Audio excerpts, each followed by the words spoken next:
What's up, friends, and welcome back to the show. Today's guest is Mike Aidala, a guy that redefines what is possible in both body and mind.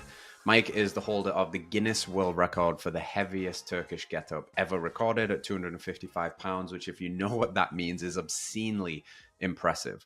But what this conversation is even more insightful around is not just physical feats of like his 18 ultra marathons or what it's like to paddleboard from the Bahamas to Florida, but the mind that is created in the process of becoming the kind of individual that can do that. And you don't need to be a person that is into ultra marathons or strongman lifts to benefit from this podcast, because it's really about the fundamental human condition, becoming a little bit better than you were yesterday, using chosen adversity to grow through. We talk about all kinds of stuff, his journey, what he's learned from this, how close he's come to failure and how that's taught him some of the most important things, the importance of rites of passage, how to actually get still and silent with yourself and find your values. It's very actionable, and Mike is a legend.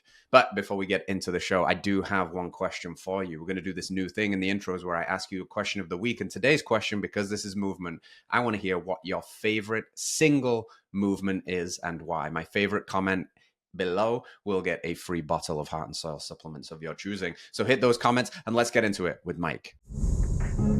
Mike, my friend, I wanted to kick this conversation off with your extremely impressive physical pursuits. The latest one being the 255-pound Turkish Get-Up, which isn't officially a Guinness World Record. That to me is mind-boggling, because just for the listener that isn't super into kind of like old school lifts or has ever done a Turkish Get-Up, that is an obscene amount of weight to put over your head in one hand. Very, very impressive. And I'm curious about what that endeavor and what the movement itself, how is the Turkish Get-Up and that chasing that goal a good metaphor for life? Oh man, I mean the easiest one is you're down on your back, you're weighted down, you have to drive up with one arm through all of the pressure and pain that's holding you down, with balance, with grace, and with strength. Stand up strong and then actually lay back down and Yeah. do it again. And that's life, right? We work through something really hard, we stand up strong, and then life's gonna life and it's gonna knock us back down. And can we just keep coming back up into it? So that's the best metaphor that I have on it. And there's one that really resonates with me, honestly. Yeah. I think when that going back down piece is so crucial, because it's kind of like these waves of life, you know, the breath in, the breath out, the continuous, because like so hard to get all the way up there and then to control it to go back down is extra impressive. And it's just an incredible physical movement. But like you said, I've always thought that movement is such a good metaphor for life, especially when you take it to the extremes like you do. So when somebody watches something like that, they'll see the physical impressive pursuit of a 1% behavior, probably a 0.1% behavior, honestly. It's not a world record by any easy feat. So everybody's impressed by the physical weight. But I'm curious, like, the physical load is one thing. What's the mental load of pursuing a very, very high level goal like that? That specific one was really fun. I mean, Yeah. I love the Turkish Get-Up. It's a movement that requires a lot of different mobility and planes of motion. And so it's a big puzzle, kind of trying to figure out what is the most efficient way to strengthen your body, to gain some mobility in order to lift something fairly heavy. Or for me, it was definitely over my body weight. And so overcoming doubt, I think, would be one of the main things. That's a through line from a lot of physical endeavors that I've done. Um, and I think that carries over into other aspects of your life. You did hit on something though that was really crucial that I had never thought about before, was the way back down, and leaving time to recover after some type of peak experience. And so if we're using the metaphor and standing up, if you're counting that as the finish, then oftentimes people will drop the bar there, or Mm. stop with the movement. But having enough in the tank to recover and come back with control is something that I often see in folks, where they'll achieve something large in life and then think, I've hit the peak. Why isn't my life amazing? And then not save a little bit of energy for how to integrate that afterwards or recover from your success, which can kind of sound counterintuitive, but it's something that we don't often think about. Yeah, dude. Yeah, it's very good. I'm glad you hit on that integration piece. I've got, another thread of the conversation we'll get into today is your personal work, mindset work, rite of passage, and a lot of the self-development side of the world, not just the physical side of the world, really lacks the integration piece. I think we're running around either chasing peak experiences or breathwork ceremonies, or people even take it to extremes. They might do a plant medicine ceremony, for example. But if nothing changes, nothing changes. Just because you've had the experience, without the integration, without the time to really set it into a new way of being, allow it to land in your nervous system, a little bit of that working out to then work in, then nothing really changes. And you just become a person that's chasing sometimes really cool shit. But like if it's not physically and actually moving the needle in your life and changing who you are, then it's all kind of, surface level. So I'm glad you said that. And we're gonna loop back to it for sure. But I am curious, you did say like on other events there's been this meeting of yourself, like I feel like you've been drawn to some pretty outlandish things like rowing across from the Bahamas to Florida on a paddleboard. I think you've got like 15 plus ultra marathons in your back pocket. What is it about crazy things, endurance challenges that light you up? Why are they important? Why has it been something that you've wanted to pursue? I mean, the conversations when you're at the 80 miles into a 100-mile mountain race are ones that you can't have Mm, in any other area. And so, with that integration, you're putting yourself in the game. You're allowing yourself to meet some of those inner demons through a physical pursuit. Which personally, I've just always been a physical guy, and so I enjoy that. And I never thought I would run a 100-mile race ever. And so overcoming something that I really had a lot of doubts on and then taking those small steps towards it. Whereas now I think, okay, I believe in myself enough that I can do that. And I know the work that's required for that and the work that's required after that. hmm And it depends on, is that something I want to achieve or not? But the only way to figure that out is to do it. yeah, yeah. The kids these days say fuck around and find out, right? You're doing a lot of the fuck around in and finding out in. What Take me back. There must have been a time at some point where you've met like you said, I love that analogy. I had it here as a question, like what's a part of yourself that you meet at mile 60 that you won't meet at mile 6, for example? So you kind of go to these dark places, you meet parts of yourself that you didn't even know was there. Is there any moment on any of these events where it got really dark, where you might have even thought you were in physical danger, you might die? What did the mind do and how did you overcome it?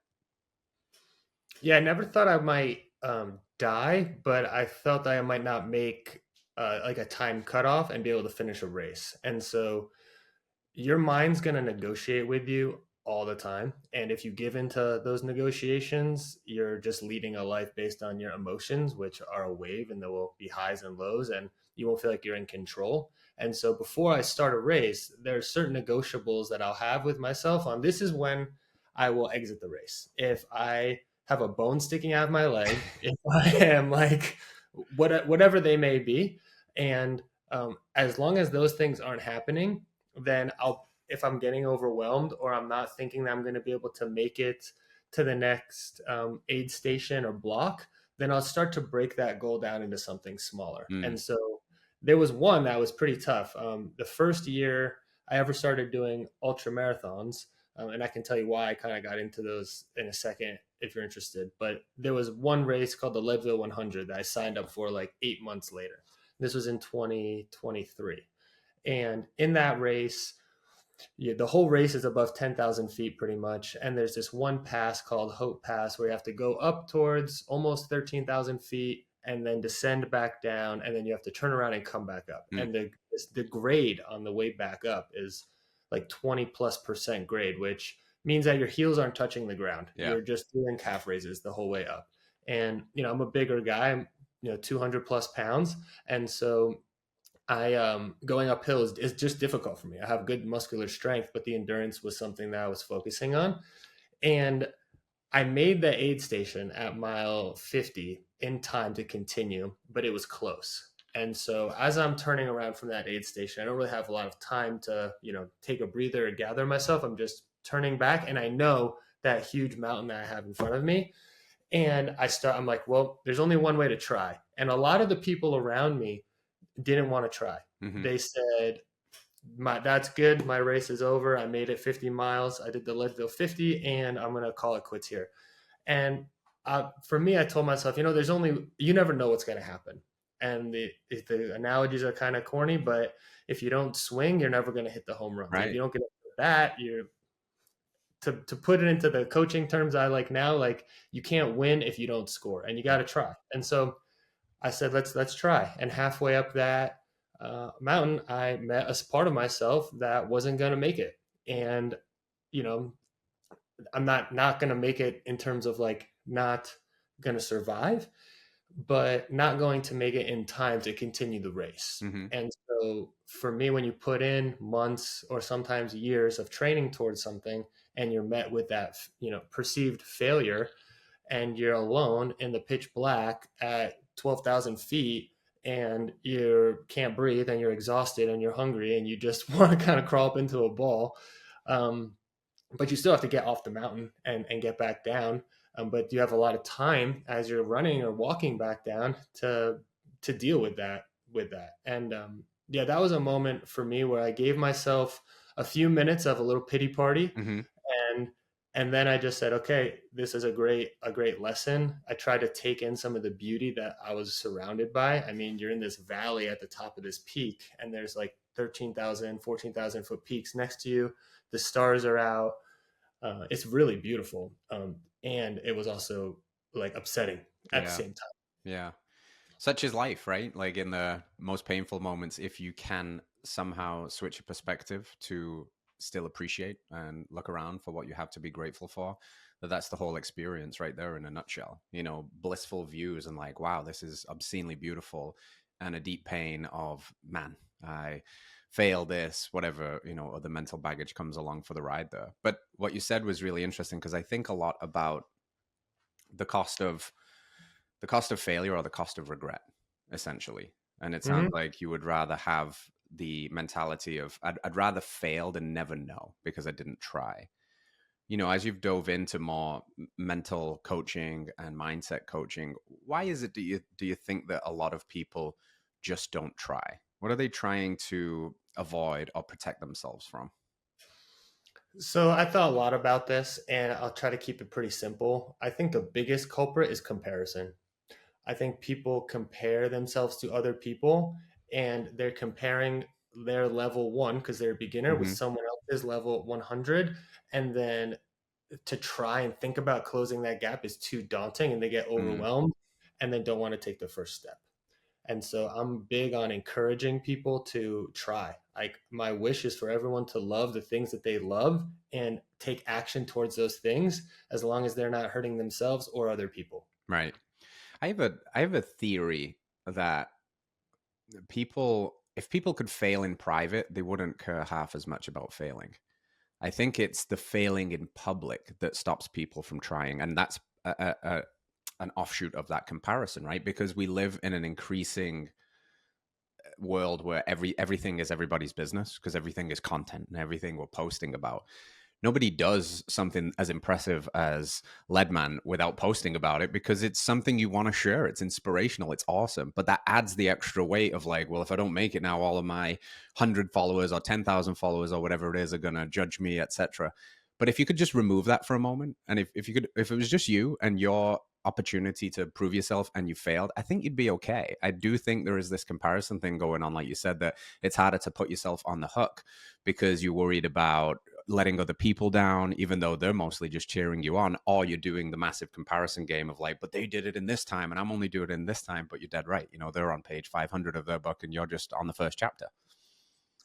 Totally. Yeah, there's an interesting book called The Status Game, and Hmm. it's all on we all play these different games of status. And so the main American game is the American dream, like multiple homes, millions of dollars, cars, whatever. But you get to choose if you want to play that game or not. And so for me, I don't necessarily play that status game. I make up my own games that are important to me. Like a Turkish Get-Up record's a great example, or this new one I'm doing, a two hands anyhow. Like no one knows really cares necessarily what these things are, but I care. And for me, I like the story behind it. And I like the story behind these ultra endurance things and pushing myself in that way. And so like doing my absolute best on that day is the goal. Yeah. And if I don't do that, then I'll be more upset with myself versus feel like I'm letting down other people, Yeah. because I'm not going out saying that I'm gonna, win the race or set this time, and it's this time or I'm a failure. Yeah. Yeah. I think that's a really good just lens to have. Do it for you. Don't do it for the world. Don't do it for the accolades. Don't do it for the vanity metrics. Do it for the story. Do it for the growth.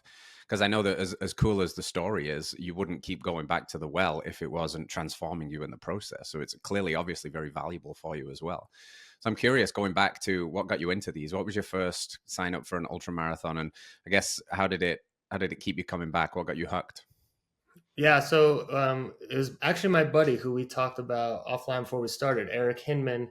Him and I have been friends for almost a decade now, and we're both our strengths are in opposition. So he's very endurance focused and started with Ironman and the triathlons, and I had Olympic weightlifting and strength. And so when we met and would do some CrossFit workouts together, I'd always try to scale those workouts a little bit heavier. He'd always try to scale them a Yeah, little yeah, more cardio.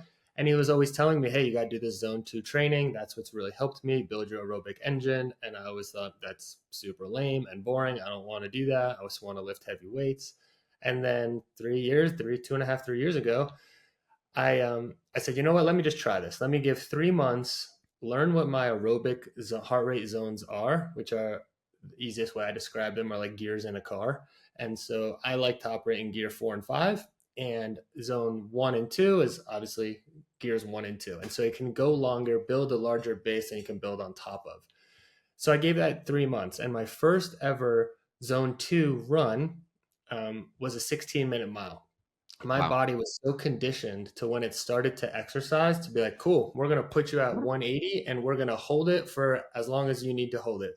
Um, and so that would be the first time that I really started to dive into that. And I liked the growth, like to your point, in a 16-minute mile, Eric was running a 7-minute mile yeah, at a lower heart rate. And so if I compared myself to him, I wouldn't even start that.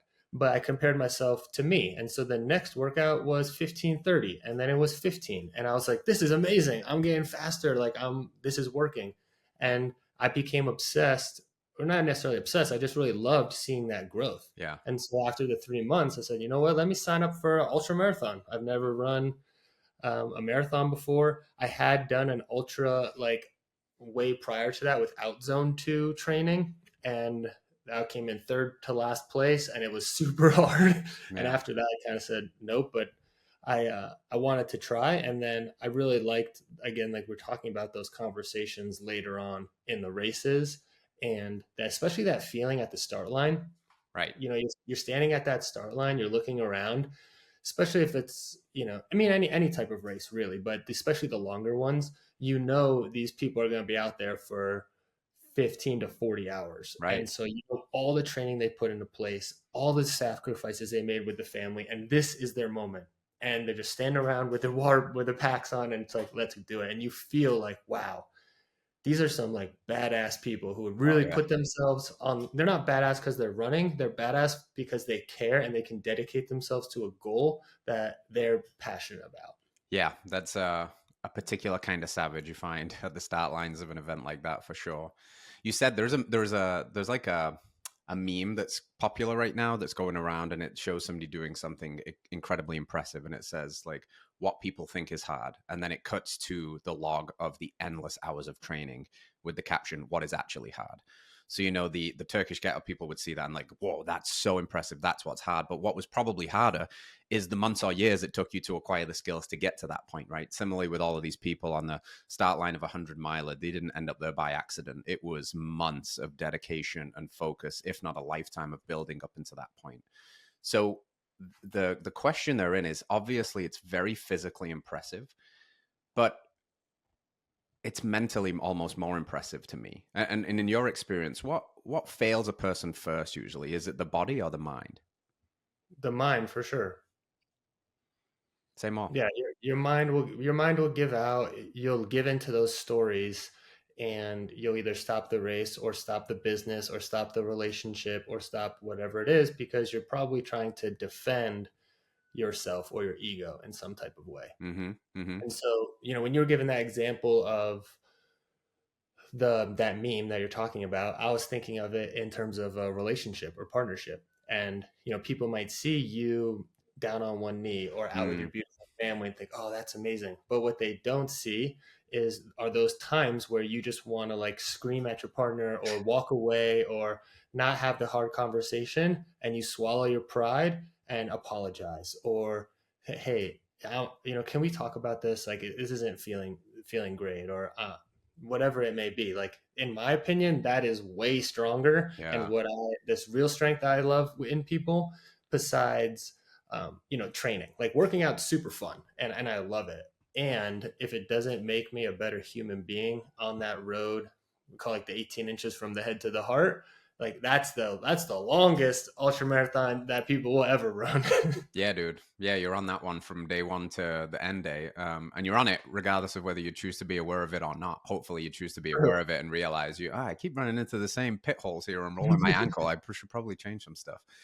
Okay, so you had a very quick answer that it's often the mind that precedes the failure of the body. It's like this seed of doubt that gets planted, and it's take the easy way out, or it's quit, or don't even try. So similarly, using this analogy, obviously people understand you can train the body. You can make it stronger. If you don't know how to squat, you can build up the resilience. And one day you might put 225 on your back and rep it out. It's awesome. Can you train the mind? I know the answer is yes. How does a person begin training the mind? Where do people not even realize there's a potential to strengthen the mind?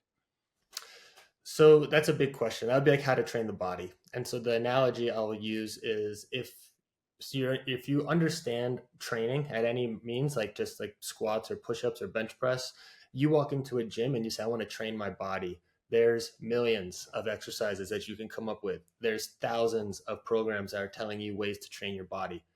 And there are specific exercises that are going to be more beneficial than others, depending on what your goals are, how much time you have, what equipment you have, what you're interested in. And it's very similar in the mind. At least this is the way I view it. And so when I'm working with a client, depending on what their goals are, what previous experiences they have with any like mindset work or mindfulness work, will determine how we start. And so usually you go into the gym, to go back to that analogy, because there's some type of pain. Either your body's in pain, you want to gain more muscle, you want to lose weight, whatever it is. And usually you'll start in mindset with some type of struggle. Either you're have self-doubt, you may feel like you're lacking confidence, and you want to improve on those things. And so just like the gym, there are these pillars in the mindset space that are going to elicit more positive growth than others.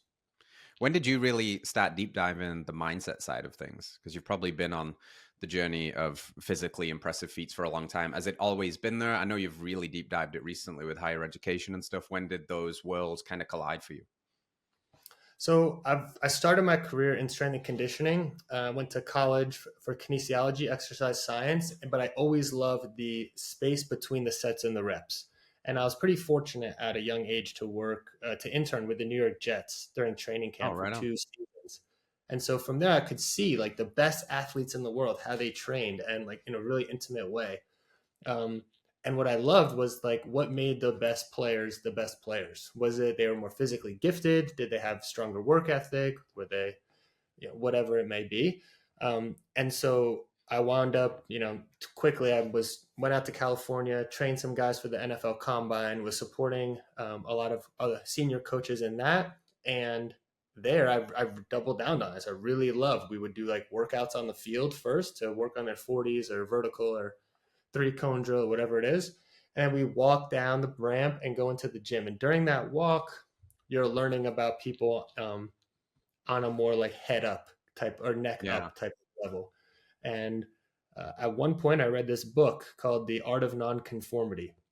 And I was managing this strength gym a few years later in New York, and we were about to open up another space. I was in my early 20s.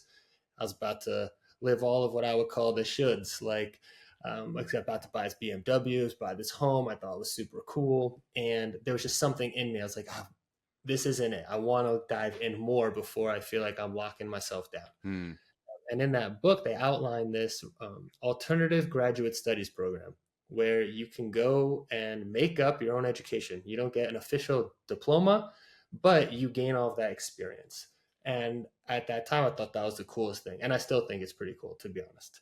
And I saved up about like, I think it was like $18,000 and bought a backpack and had this plan to travel around the world. And I did that for about 9 months.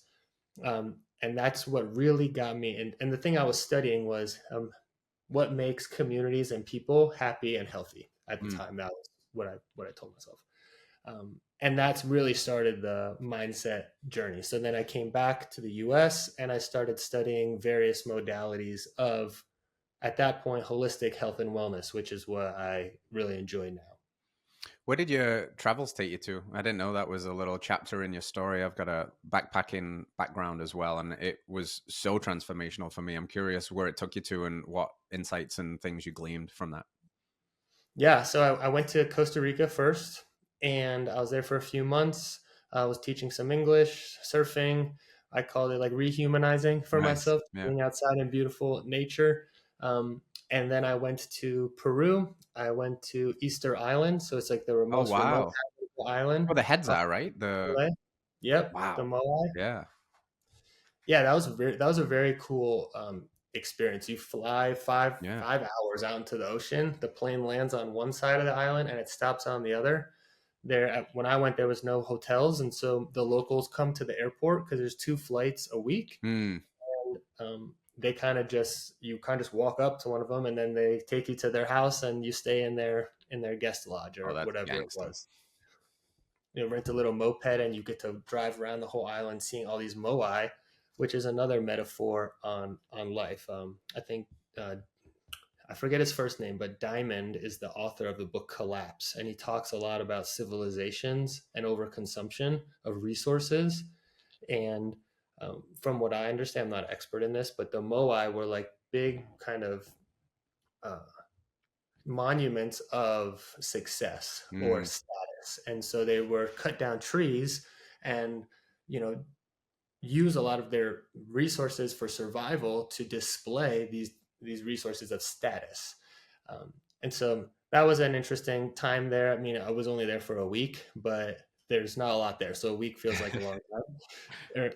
There is a lot there and there's not a lot there. Right. Yeah. But then I went to actually got sick with dengue fever, which is from Oh, a nice. mosquito. Mm-hmm. So I was staying with this host family in Costa Rica, and the mother came to me and said, "Hey, my brother died from this, my uncle died, but my sister and I survived, and we drank this potion. So drink this, and you might have a chance." And my fever was 107. I was Oof. really out of it. I don't remember much except of just being so hot and so cold. But eventually I survived that. I always like to tease myself or other people and say that's why there's a few brain cells got burnt off on that time. But that took me then to Austria. Actually, I met a girl and she was German, so we went to Berlin and then went to Austria. We're living on a glacier there, teaching skiing. So that was a really cool idea and time. And then I went back to the US and got really into yoga at that point and started teaching yoga in New York City. That's dope, dude. The performance enhancing level of brain cell die off from dengue fever. I have something similar, but it's from CTE, I think, from getting my head boxed off a little too much. But I think it's good. It gives us like an unfathomable and unrealistic kind of delusional self-confidence to do stupid and crazy things like, hey, I'm going to set some Guinness World Records. And you need that, right? If you're never going to accomplish anything kind of worth talking about, anything big, if you are like everybody else. There's that cliche, if you want to stand out from the crowd, you've got to do what the crowd won't do. And I think a lot of that is an inner alchemy, what's going on between the ears, not necessarily just leaning into your physical gifts. And as you've done those things and kind of cash those receipts and prove that you can do it, and now are helping other people try to break through their own self-perceived barriers and limits to do whatever is special in their life.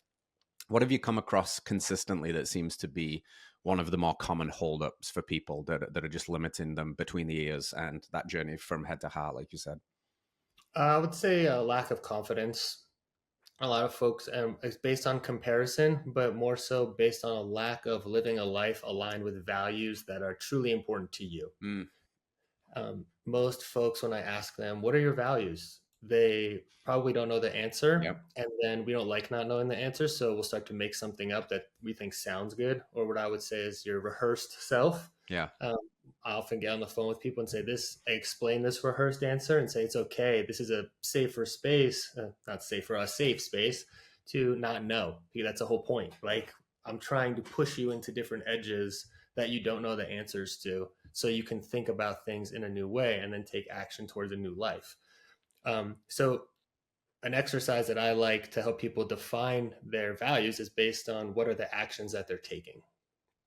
I can go into that. It's maybe if someone's listening and they're interested in this, kind of go through this now with me. I'll describe it in this way. So it's called Deathbed Values, and you imagine yourself, 100 years from now with all the biohacking technology, and you're on your deathbed and you're looking back on your life, and you have lived the best possible life that you could imagine from this moment till then.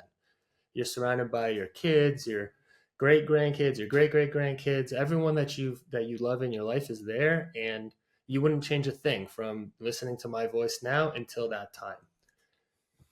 After I tell you this, pause the video and write down all of the different actions that you took to allow yourself to feel that way. What would be the actions, the things that you did in your life to elicit that feeling?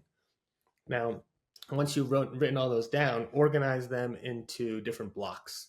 So different categories. So I'll call these your value buckets. Maybe health and wellness could be one, quality time with friends and family, business, impact, travel, whatever they are. Now, those are your values. And so look back at the last month, 2 weeks of your life and see how much time did you spend outside of those things. When I do this with people, it's like we're raising hands. It's like an hour, every hand goes up. 2 hours, half the hands stay up. 3 hours, 4 hours, 5 hours. People spend a lot of time doing things outside of their values because no one writes down the best possible life is when I just doom scrolled on social media, or when I was masturbating to porn, or when I watching TV. Like, no one writes those things down, and people do them. And you can see how much you're doing them because it's tracked, usually on your phone. So if you're struggling with confidence or anxiety or lack of self-worth, the closer you can make that delta from the things that you say are truly valuable versus the things that you're doing, that's going to increase the way that you feel about yourself. And the easy math on it is that kind of can set things into perspective. Is if you spend 8 hours a night sleeping, we'll say, then you have 16 hours of waking time to live your life. And if you spend about 2.5 hours doing things you don't value, that's almost 2 months a year doing activities that you don't value. Wow. Which is wild.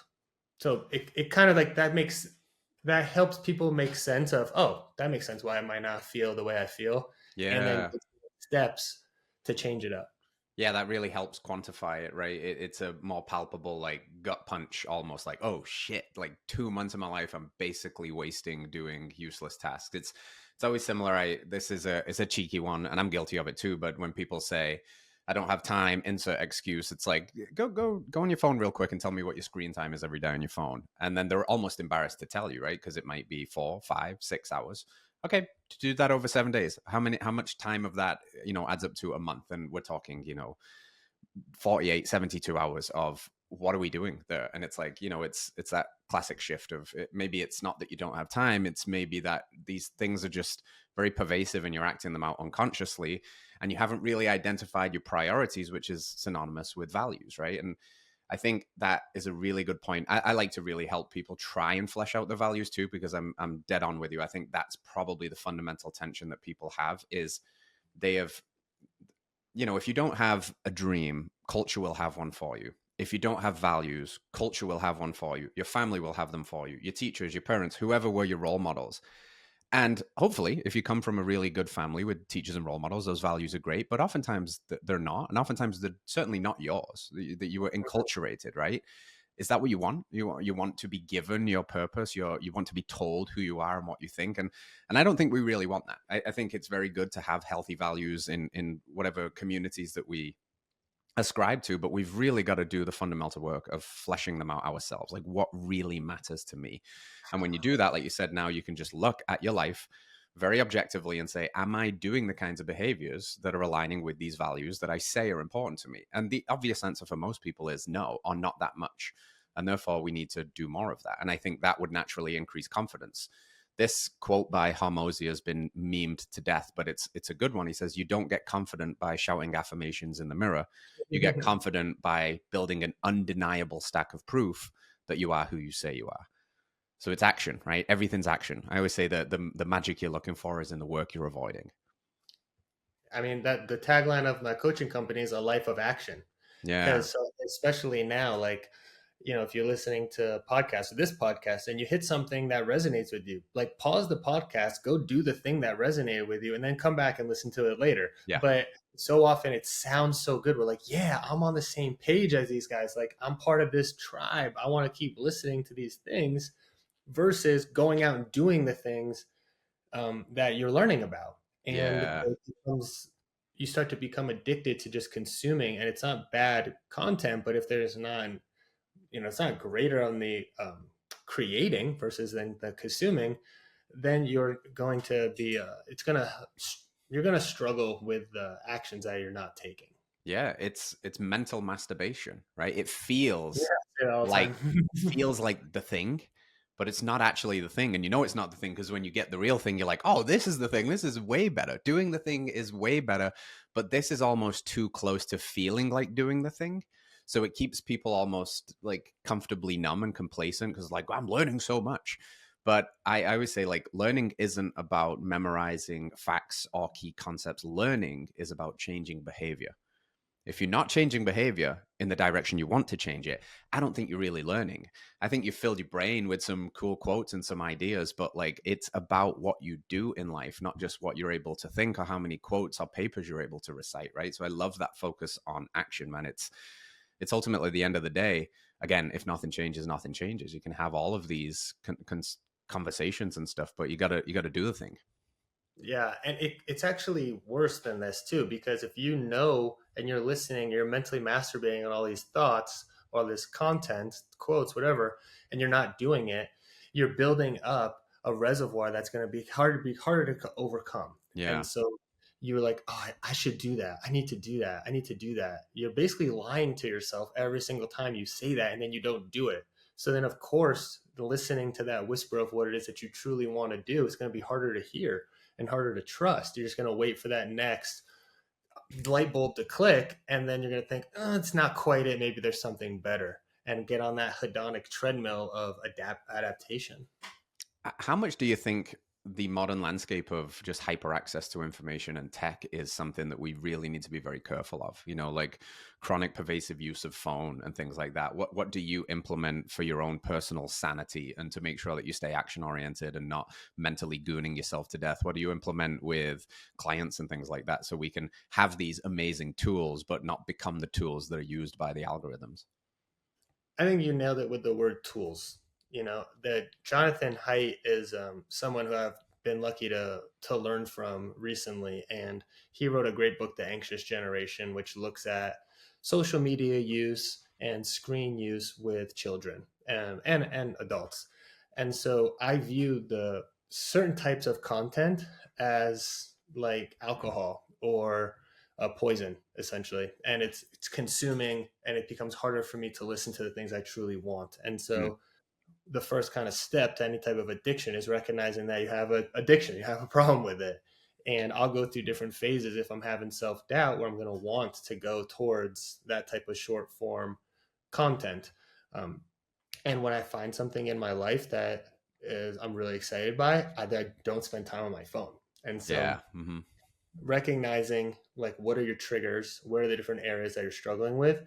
And then taking what might seem like extreme measures against those, because these companies have, billions, if not trillions of dollars dedicated towards your psychology. And just saying, I'm going to watch it less doesn't make sense because it's not possible. Like, you're wired to watch some of these things, and you don't want to unwire yourself from wanting that. Like, you want to, you want to be attracted towards fear, like not in a way that you want to consume it, but you don't want to walk down the street see someone get in a fight and just be like, oh, that's just a fight. Like, keep you want that to affect you, because you also want the positive things to affect you. And if nothing affects you, then you walk around feeling kind of numb, and then you're just like continuing to drip more content. So to get back to your question, so I went off on a tangent there. There are a couple sites that will help you like hard block certain Yeah. websites or apps that you struggle with. Self control is one of those, and it will block you completely out of your content.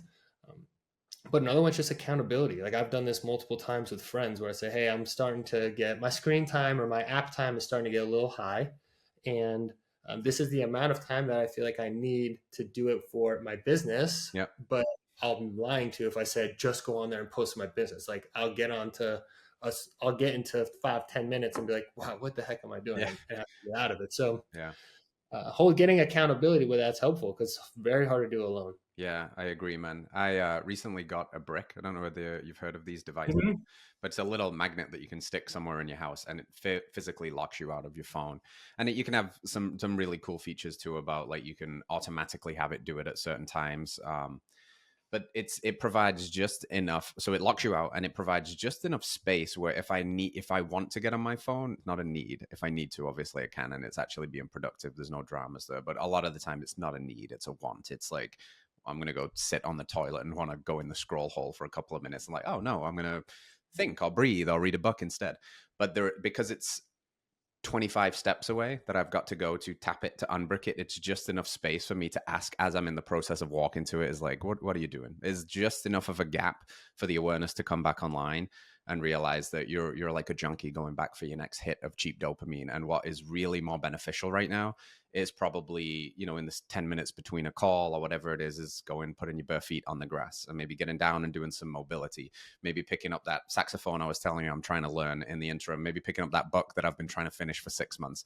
Like these are much healthier pursuits of still having that drive and that dopamine and those reward systems without just completely getting yourself lost in the black mirror, so to speak. But it's hard, man. I envy some people sometimes that can completely disconnect from social media land. And then at the same time, I'm so grateful for it. We wouldn't be having this conversation if it wasn't for these tools. I wouldn't have learned. I wouldn't be half the person I am if it wasn't for those tools. But it's a very delicate line to draw, between not being puppeted by them. Yeah, I totally. I hear you. I mean, I'm deep into these types of conversations. I have them all the time. I try to view it as service media. So if I'm putting out things that are hopefully serving other people, or I'm being served Yeah. things that I want to be served, that can be helpful. But have you read the book Grit by Angela Duckworth? Yeah. Mm-hmm.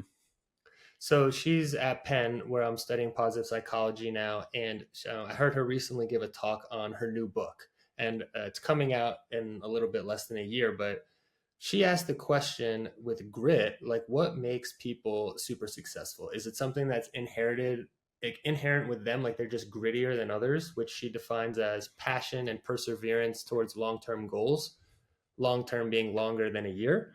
Or is it something else? And for the past 20 years, she studied grit, and she was like, yeah, grit is what pushes people forward, which is true. And she asked herself this question, or she gave us this example the other day, saying, what makes Michael Phelps great? Is it Michael Phelps, or is it the fact that he moved to a new location with a better pool, better Mm. coaches, better competitors around him? And she talks about situational agency, which is exactly what you just mentioned.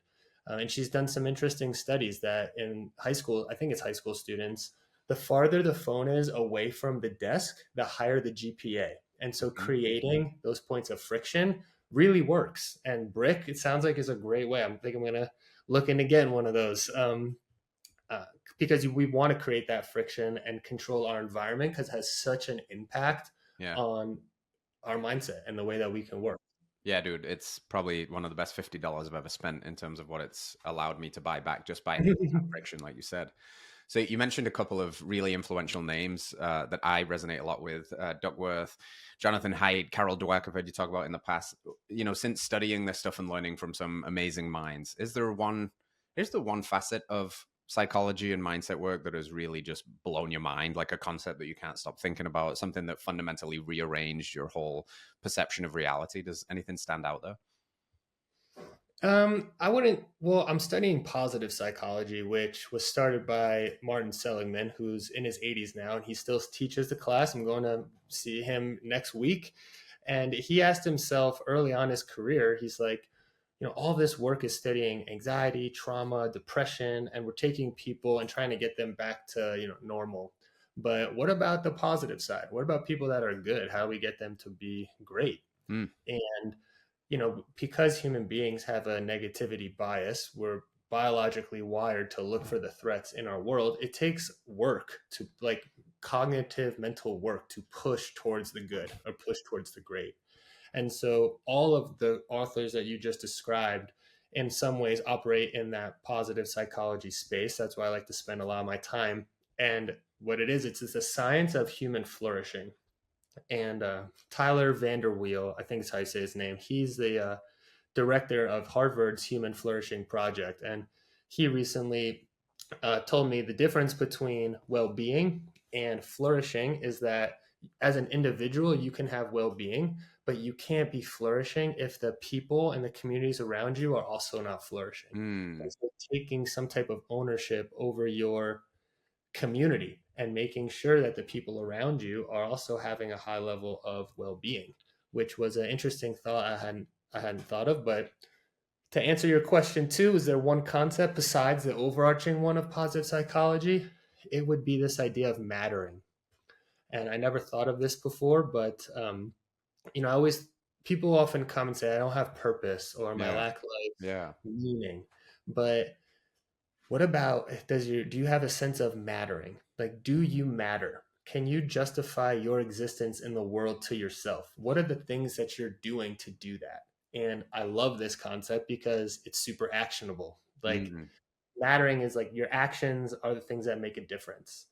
And so, what are the things that you're doing to make a difference in your life? And if you're not doing them, then you're probably not going to feel like your life matters, but, or at least in some instances, but it helps give you a framework of what you can do.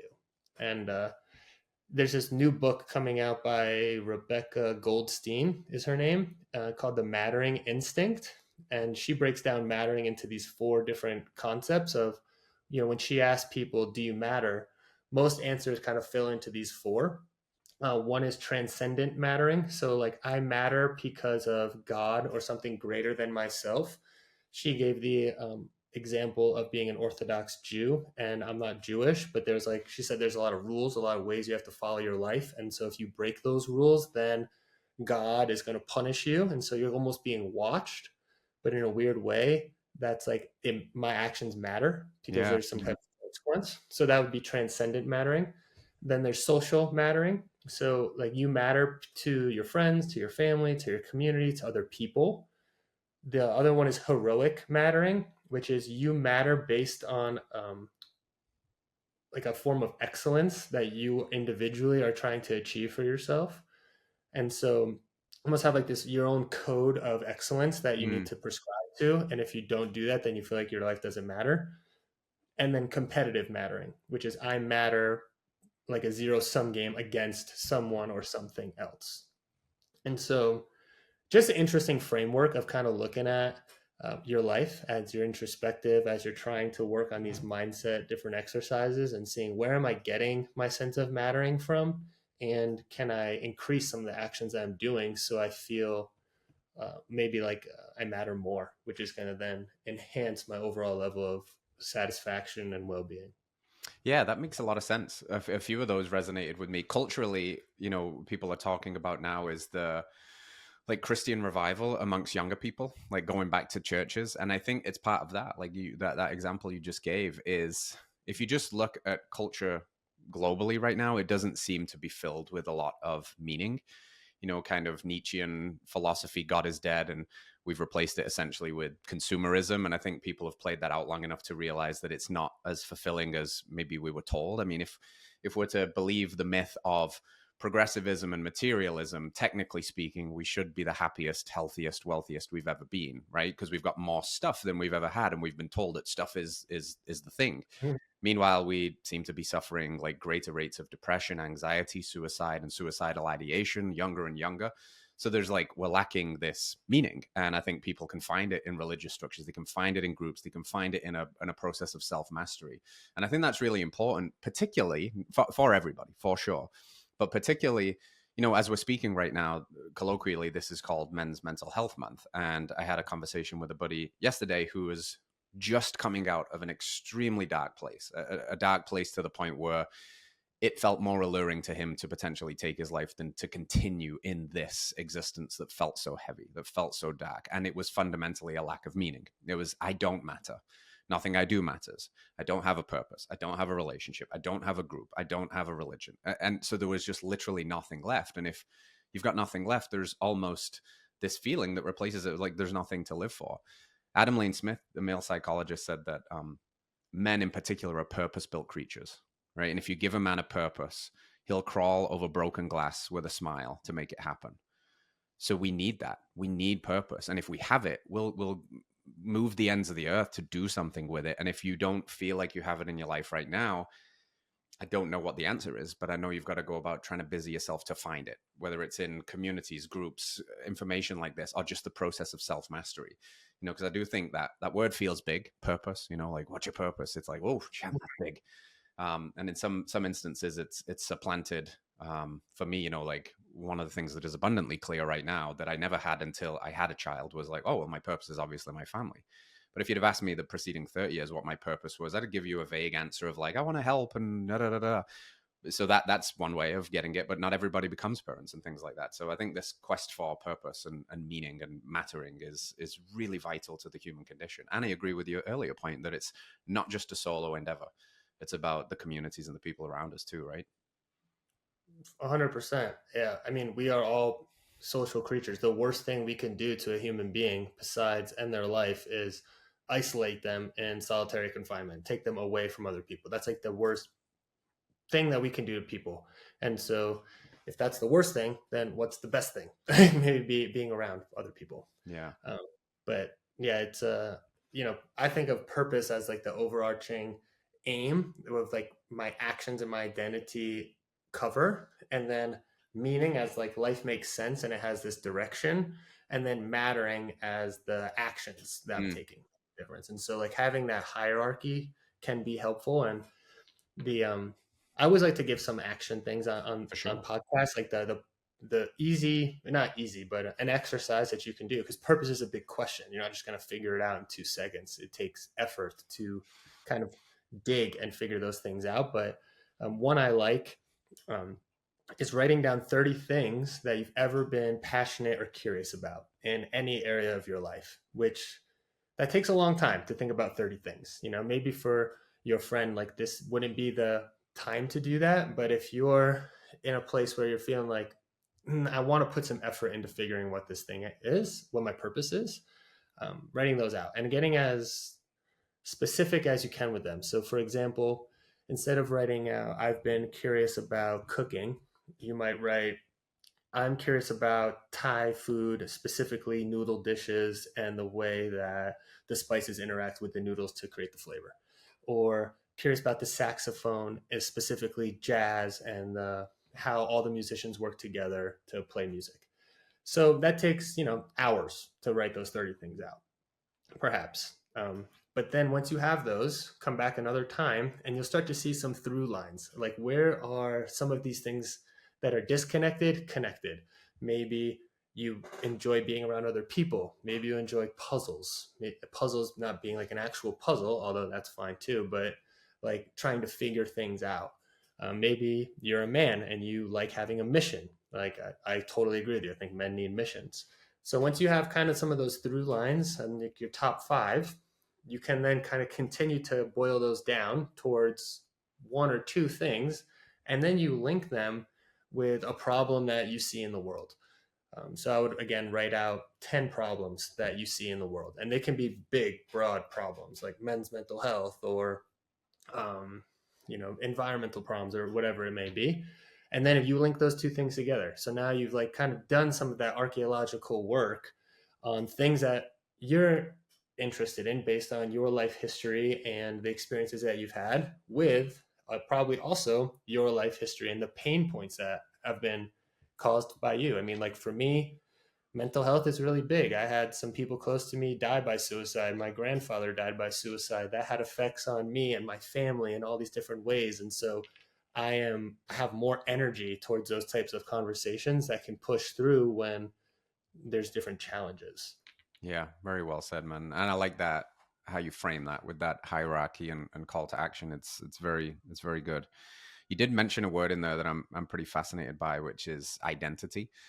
I think shifting your identity or being able to work towards shifting your identity is a real superpower in this life. I'm curious what you think about that, because mindset work is fundamentally shifting identity, right? Do you think that people get too attached to their identity, and does that block them from becoming their potential? I think it can. Yeah, I think it can. I think we can silo ourselves in these certain areas. And I also will say this is something that's pretty fascinating is like the timelines of identity and of chapters that you might have in your life. If you're consuming a lot of people's, chapter 500, then it looks like people are moving through stuff super fast. But Right. and so you think, oh, I need to move through this chapter really fast, and you don't give yourself enough time to to really dig into it, which means that you don't give yourself enough time to achieve flow and then to achieve achievement. It really feel like you're achieving something. I mean, even now with AI, like you could write a book today with Yeah. using artificial intelligence. Would you feel like you're an author? Hmm. Probably not. Maybe you put in some amazing prompts and maybe in the future that is what will give you that achievement. But for now, I imagine you'd feel great about that if you spent a lot of time and had to struggle through to build that Hmm. identity as an author. And so recognizing what is the timeline that you're judging your identities on. And so for me as an ultra runner, like once I start running, I don't think of myself as an ultra runner, but over time, I start to see, oh wow, okay, yeah, this is something I really do enjoy, and I'm allow myself to enjoy it because the expectation that I have from it is just that I enjoy it. Like, Right. Right. That managing expectations piece is big. I'm pretty convinced that most, or at least a significant portion of human suffering, is our expectations getting us in trouble, thinking we should have something quicker, faster, easier than it is coming. I've seen you say a similar thing, like don't shut all over yourself because it's messy business, right? It shouldn't be this way. He shouldn't have done that. She shouldn't. The world shouldn't. When in reality is what it is, and it might not be nice and it might be challenging, but it is what it is, and we should probably not argue with reality. There I am shoulding on everybody saying you shouldn't should, but there it is. It's a tricky game, right? It's linguistic jujitsu of shoulds. man, I probably say this on every podcast, and it's for good reason because it's changed my life and a lot of people's. But I hope that that word gets out of the Right. English dictionary because it is an expectation word. A should is purely based on something else's expectation on you. And so if you do struggle with a lot of anxious thoughts and a lot of self doubt, I imagine you might not say it out loud, but you probably do. But you say it in your head. I should do this. I should Yeah. work out. I should have a better relationship. I should train. I should go for some big thing. I should figure out my purpose. Take that word out and insert it with want or don't want. And it forces you to take an ownership over that action. Now I want to do my purpose. I Oh, want to do it this weekend. And I will not go out with my friends or will not do something else that maybe is harmful to me. Not that going out with your friends is harmful. Like, I guess I was thinking that if like you're going out drinking right. all night. And working on my purpose. I want to do that. It's important to me. Now you feel a lot better about that time and the achievement that comes after doing that type of work. Yeah, that's a great switch up. That's really cool. That's completing. I've talked about the shoulding a lot, but I've never added that extra piece. Like, okay, tell people not to should. You shouldn't should. But what do you replace it with? That's really cool because ultimately, again, it's spurring people into action. And then the reality is like, do you actually want it? If you're saying, well, I want, okay, well, you've just stated it. Are you going to go do it? Or But now is there another layer of mental work that needs to be done to get out of your own way so that you can do it? yeah, I mean, you're right. The formula is easy. Spread it far and wide, please. Like, want exits, should exits, want and don't want enter. And it's easy to understand, but it's hard to know what you want. That's the Yeah. hard part right there. And it's hard to decide between a 51% I want this, 49% I don't. Yeah. And so the greater you can practice attunement to your own desires, the easier those decisions make, plus the increased confidence that if you maybe make one that you don't want, that you're able to adjust. And so I'll often tell people it takes a leap. You got to try to move into that 51%. Don't take a huge step once you're in there. I mean, it's a leap to do that, but then take a small step, readjust. Do I want to continue on this or do I not want to? And then you can make adjustments. That happens Mm. all the time.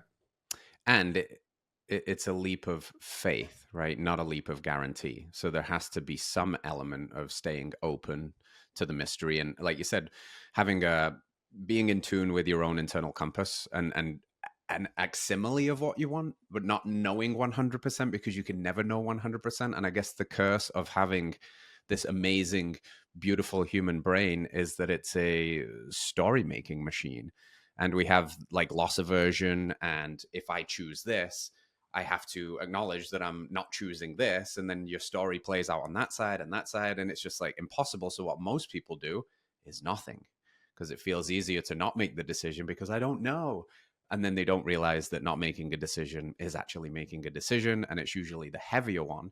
And I think that it's people feel less regret or weight of wrong action because at least they're moving forward and they can pivot and change and grow than the cost of inaction. Like the cost of inaction, I think, is one of the heaviest burdens we'll ever carry because it's just like it's a torturous open loop, you know?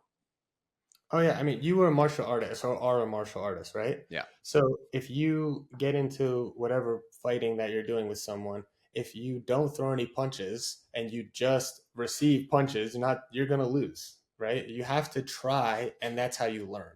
And um, I agree with you 100%. We are story creating machines, which is awesome. And if you're absorbing so many other people's stories and then shooting on yourself based on those stories, you can't hear your own fucking story. Yeah. And so spending time like recognizing that first, auditing the stories that you allow to come in. I will never tell people what to do. I Yeah. will never shit on anyone. Like I will say, I'll help give them tools. That's what I do for a living to figure out what it is that they want. But one thing that you mentioned a while ago in our conversation is like nature-based practices or rites of passage, time, giving yourself time to allow those true desires to come up and then trusting them. Yeah. That's exactly where I was going next because we're getting to the gold here, which is like really digging deep at the deep work, right? Really finding out, really tapping into our values, really asking the hard right questions. But how again is the big question, right? Like what practices do you lean into personally? You just mentioned some of them, nature-based practices. You probably got to disconnect, right? Find yourself. What practices do you encourage your clients to use? Like, is there, do you lean into meditation, journaling, breath work, just deep work, conversations like this? What are some of the ways that people can flesh some of this stuff out?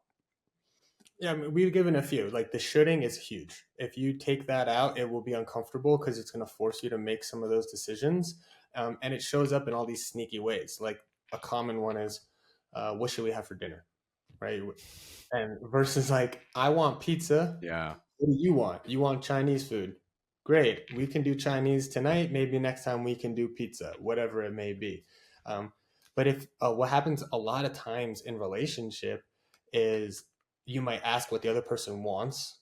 You don't say what it is that you want. You just go with whatever that is on the guise of, I'm helpful. I don't really care. But if you don't speak up for yourself and then you don't allow the other person to understand what it is that you desire, over time you like weaken that muscle Yeah. of advocating for your own desires. And that stinks with someone else, but it really stinks with yourself because then you don't know. And so to get back to your question, it's quieting down the noise on the outside so you can amplify the noise on the inside. Mm-hmm. And I do love nature for that because I often like to say, if you're looking for your own truth, put yourself in the most honest place possible, which is the wilderness, because trees are going to grow towards the sun.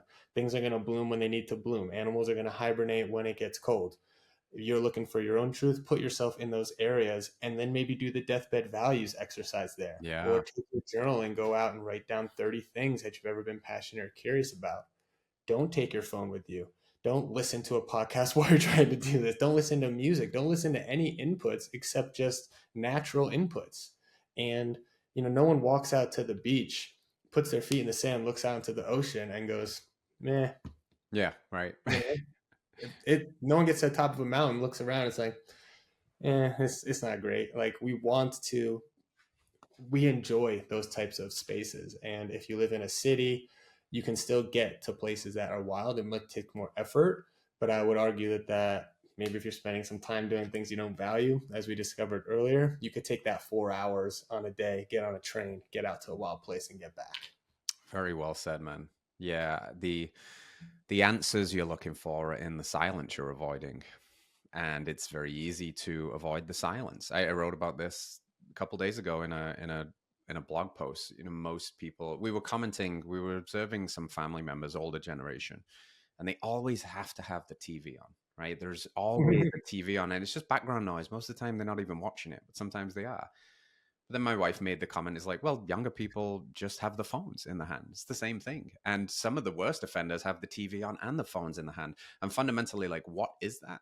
Well, it's a discomfort with silence. Because if you actually sit in silence for long enough, you're only going to be able to fidget around for a few minutes before you start to think about where your life is at and what's actually going on inside of you and what's working and what's not. And most of the time, it's going to be in the lens of what's not working, because we're usually putting off doing the hard right thing for the path of least resistance, which is usually having consequences in our life that are far less than desirable. So we avoid the silence a lot of the time because we don't want to face the consequences of our actions or our inaction. So you're speaking to a particular kind of human here that should want that. Like, you don't want what everybody else has got, because what has become common is not normal. I think like the average American now has had like one divorce and is 30 pounds overweight and doesn't even have $1,000 in the bank. That's a tragic state of affairs, but that's what's become common. I don't think that's normal. And I think unless you're doing things that are abnormal, like doing a vision quest, going and having an initiatory experience, booking a week off work and, going to the mountains to pray or connect with yourself, that it's a very slippery and easy slope to be like everybody else and have this constant ambient sense of anxiety or a life that's not fulfilled. So you have to do the work. You have to get silent, and you have to move through some of that initial discomfort. Like you said, this stuff isn't easy. Getting the shoulds out of your language is not easy. Acknowledging sometimes that the life you want is on the other side of a few hard decisions, and you're living a life you're not happy with because you're not making them. That's not easy. And of course, if it was easy, everyone would have it, right? And that's why they don't. So it's like, whoo, shit. If you're listening to this, do something. Like, go buck the trip. Go, stop scrolling so much. Start sitting in silence for 30 minutes in the morning or at the end of the day. But do something with this. Like, think about this, because if you don't, you're living life by default and not by design. And the default is just going to put you on the hamster wheel and off you go. Yeah, I mean, I'm an extreme guy, so I totally resonate with that. You got me ready to go book a trip. Yeah. And I will say, for people that are not this way, as I've learned, like, that action doesn't need to be huge in the beginning. It just has to be something. Yeah. And that something can add up. And um, an easy way I like to think about this are through like peak experiences, which are flow states. Flow states are when you're playing that saxophone, you're completely dialed in the zone. When I'm doing the Turkish Get-Up, a handstand, I love doing handstands. I'm just completely focused on that. This podcast, I've been completely dialed in on you. I'm not distracted by other things. And so we want to experience that flow as much as possible. And if an easy way of describing it is if you think of a graph, and on one axis is the challenge, which might be not being on your phone. Another is the skill that you have for not being on your phone. If you're on your phone 8 hours a day and I tell you to go to 0, that challenge is too high for the skill you have. You're going to be anxious. But if I say, call up a buddy, tell him that you're struggling with this, ask if he is also, and go for a walk without your phones together, that might be enough challenge for your skill that you'll be in that successful state. And so there are many ways to break it down so that you can start to build those sets, build those reps, and then before you know it, maybe you are on a quest. Maybe you are spending a weekend in a cabin without your phone. and surprising yourself with the things that you're able to accomplish and the way you're able to feel. Love it, dude. This podcast is going live right around early December. So it's that kind of time of the year where we get, as much of the craziness of the holidays is going around, we do get kind of caught up in this, what do I want for myself next year? And it's a really cool time to just tap into that energy and do a bit of reflection and do a bit of game planning. Like this time next year, looking down the barrel of 2027, what do you want to be able to say about 2026? If you were to give somebody a little bit of a challenge, or maybe a call to action to develop one specific mental model or skill or work in the arena of something, not knowing every individual person that listens to this, of course. I know we've given some already. What are maybe some of the things that you'd encourage people to really lean into as they close out the year to help with their New Year's visions, etc.? So I would say collaboration.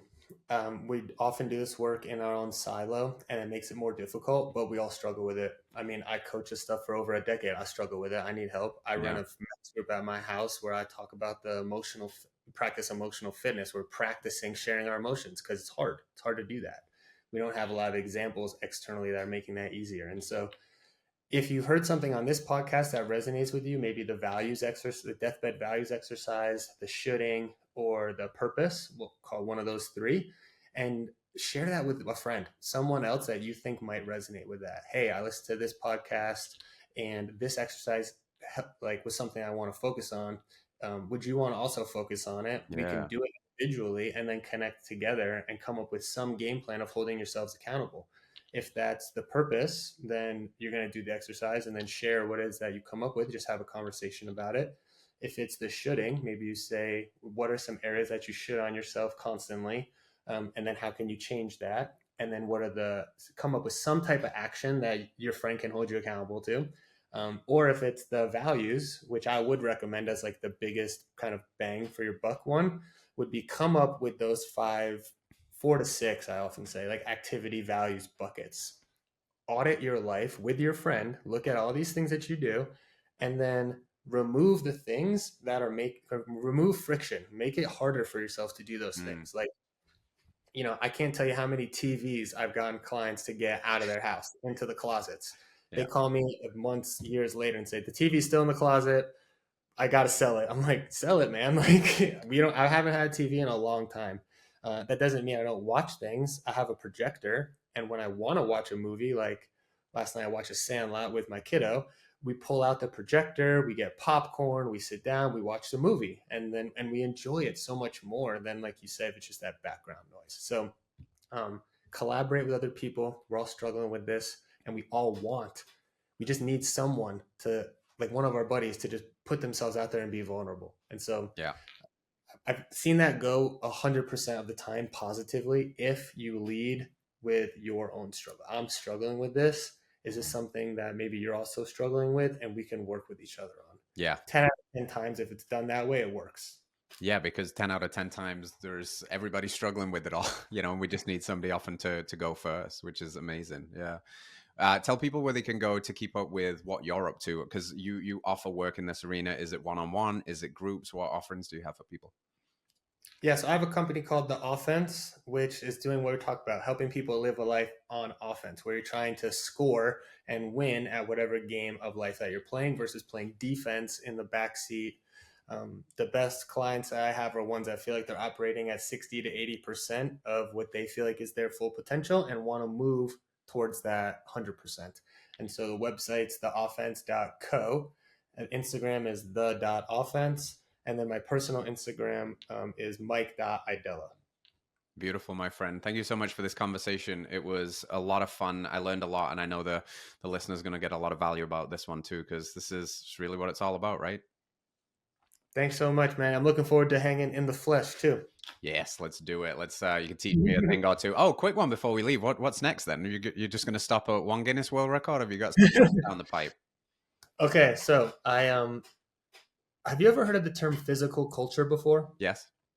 Okay, so for those that haven't, physical culture is like the original term of health and wellness. And so I'm big into physicality and the history of culture and sport and movement. And I like these odd lifts. And so in the late 1800s, early 1900s, there was a magazine that came out, Physical Culture. I actually have some behind me. And those were like the original Men's Health, Yeah. Women's Health. And they're pretty holistic in the way they're like, get outside, put your feet in grass, look at the sun, like move your body, be with people. And one of the lifts that was very popular in those times was this lift called Two Hands Anyhow. And certain circus artists would go around, or strong men like with the mustaches would go around from place to place and try to compete in this lift. And so this guy Arthur Saxon is the current world record holder. He did a lift in 1905 in Germany, where you take two separate weights, any weights that you want, could be two same implements, and get them from the ground locked out over your head. And the combined score is the combined weight that's over your head. And so his record was 447 pounds. Ooh. And man, when I saw this, I was like, that seems like pretty crazy that like Thor or Eddie Hall or some of these world's strongest men who are 6'8", 400 plus pounds haven't beat that. And I've done some research, maybe they could, but they don't incentivize to do it. Yeah. Maybe they can't because it requires a lot of mobility to get down there. And so that was the next record that I believe I will be training for. I haven't like set it in stone, like hard 100% yet, because I'm also going to do some 100-mile races, and those are very opposing goals. Right. But I do like that opposition too. So, dude, I have no doubt in the near future we'll be seeing that. I already see you greasing the groove for it a little bit. I've seen 300-pounders, so I know you're coming. It's really fun to watch, man. It's a fun puzzle. It's like I have the doubt, to be honest. Like I think I have to hold 365 or 370 overhead in one hand. Like that's really heavy. I'm 220 pounds. That is very heavy. I've never seen anyone do anything close to that. So, is it possible? I'm trying to figure it out. But I like that puzzle. Yeah. See if that's, and then be able to clean this other weight up. It's like it's a weird lift, but it's a fun one. We will be watching and enjoying to see what you learn in the process, man. Thank you, Mike, very much, and all of you, stay radical. We'll see you next week. Peace out. All right, friends, thanks for tuning in to another episode of Radical Health Radio. We got a fresh new podcast for you every Wednesday. If you enjoyed the show, consider liking, subscribing, reviewing, and rating us on your podcast platform. It helps to spread this message of radical health. We'll see you next week.